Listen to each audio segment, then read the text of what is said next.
안녕하세요 여러분, 드디어 이단원의 마지막입니다. 너무 즐거워요. 이번 시간에는 이제까지 배운 내용들 같이 정리해 보도록 하겠습니다. 먼저 우리는 온도와 열에서 온도를 측정하는 이유 무엇이었죠? 그렇죠, 음식을 만들거나 날씨에 맞게 적절한 옷을 입거나 아픈 사람의 상태를 확인하거나 이 외에도 여러 가지 이유로 우리가 온도를 측정할 필요가 있었습니다. 그래서 온도를 측정하면 이것을 정확하게 알 수 있는데요. 이것은 무엇일까요? 네, 차갑거나 뜨거운 정도를 정확하게 알 수 있죠. 차갑거나 뜨거운 정도를 우리는 두 글자로 이렇게 줄여서 이야기했어요. 무엇이었죠? 온도였죠. 그런데 온도의 단위는 섭씨도라고 했었어요. 만약에 17도를 표시하라고 하면은 17 뒤에 무엇을 적어야 할까요?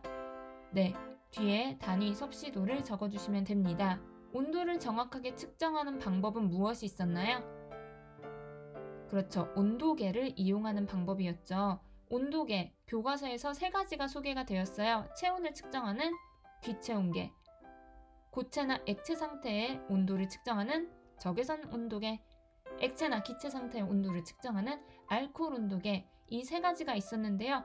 각각의 사용법 기억나나요? 먼저 귀체온계입니다.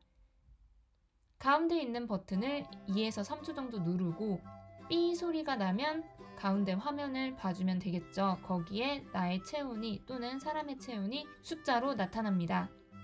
이번엔 적외선 온도계예요. 적외선 온도계는 물건과의 거리가 그렇죠, 2에서 3cm, 가운데 있는 버튼을 꾹 눌러주세요. 그럼 마찬가지로 삐 소리가 나면서 숫자가 뜹니다. 23.1도라고 우리는 읽을 수 있겠죠. 마지막으로 알코올 온도계입니다. 알코올 온도계는 액체 온도를 측정하거나 기체 온도를 측정할 때 쓰이는데요. 기체 온도를 측정할 때는 벽에 걸어둔 상태에서 눈금을 읽을 때 액체 기둥의 끝이 닿은 위치에 수평으로 눈높이를 맞춰야 합니다.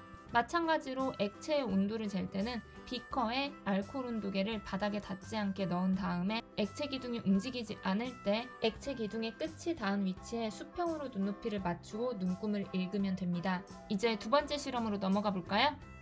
온도가 다른 두 물질이 접촉하면 두 물질의 온도는 어떻게 변했었나요?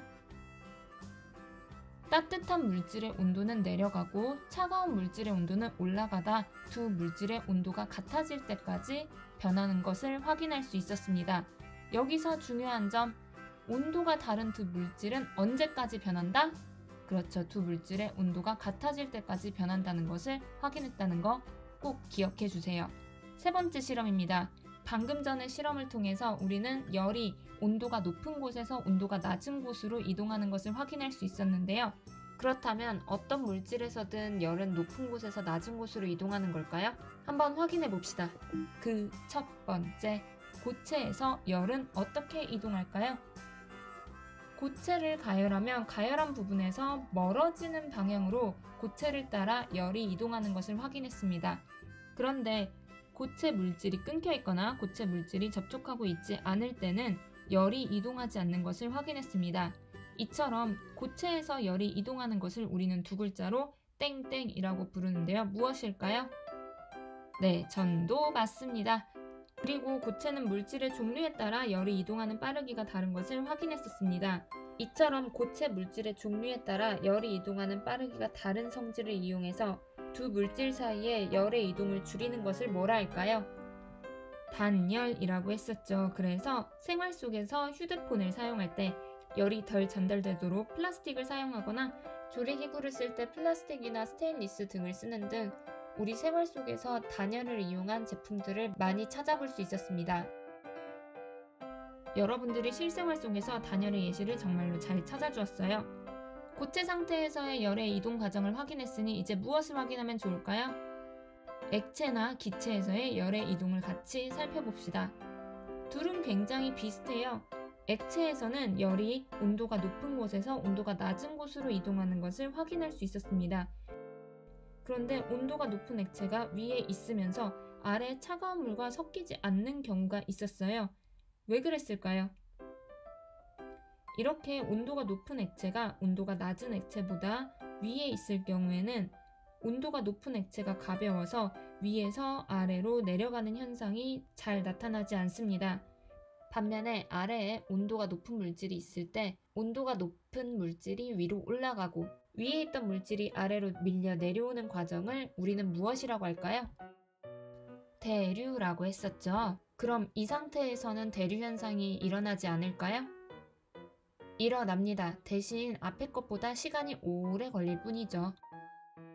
기체에서 열은 어떻게 이동했었죠? 기체도 온도가 높은 곳에서 온도가 낮은 곳으로 열이 이동합니다. 액체처럼 온도가 높은 기체가 위로 올라가면서 상대적으로 온도가 낮은 기체를 아래로 밀어냅니다. 이러한 현상 방금 전에 액체와 똑같이 이렇게 부릅니다. 대류라고 부른다고 했습니다. 그럼 퀴즈.